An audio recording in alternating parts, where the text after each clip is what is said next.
Solving trigonometric functions or equations. Here are the steps to solving. To solve trig functions of any angle, theta over the interval 0 to 360, here's the steps. So we're just going to look at answers that would fall in one revolution. So from 0 on the x-axis to 360 degrees.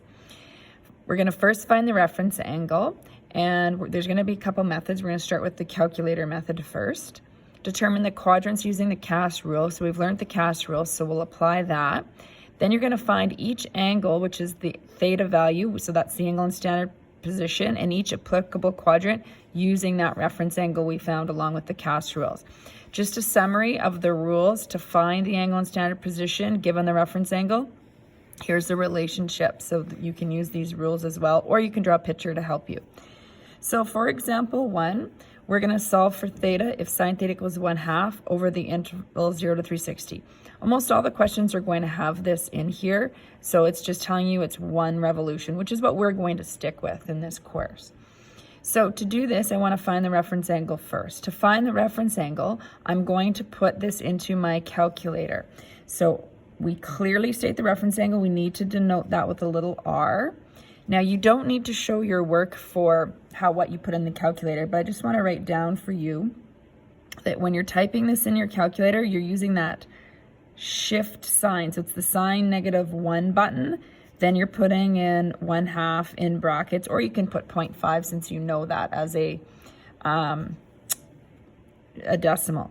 You also need to make sure your calculator is in degree mode. Depending on your calculator, you may have to maybe look back at the manual or search that. Even online, you can do a quick search to see the mode. I'll just show you on this calculator here.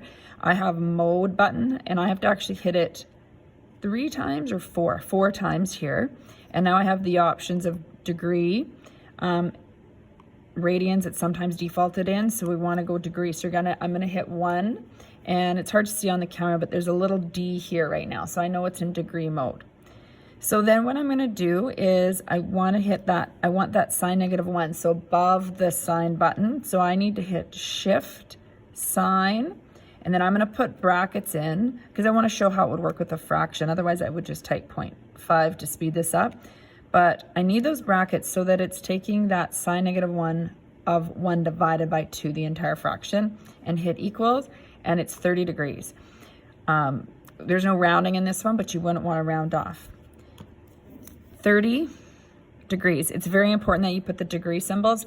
Without a degree symbol, it's actually a different unit called radians. So we want to get in the habit of putting that degree symbol every time you write an angle. Okay.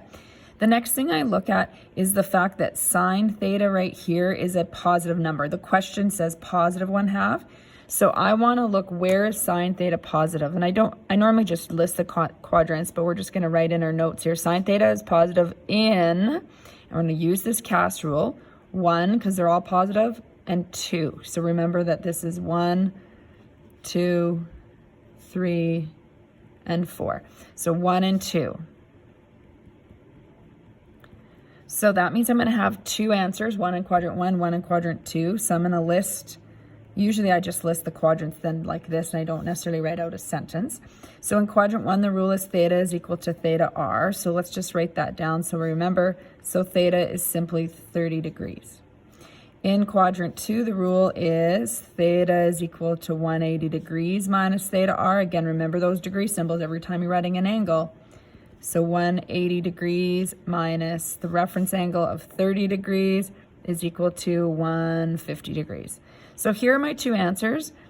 If you want to kind of have them stand out and make them clear, you can rewrite them. You don't necessarily have to rewrite them, but I do want you to make sure that you have to clearly state that this is what theta equals. So if I forgot my theta symbol here and then forgot to rewrite it, then you wouldn't have your final answer clearly stated, and that's an E1 communication error. So you want to make sure you have those theta symbols here.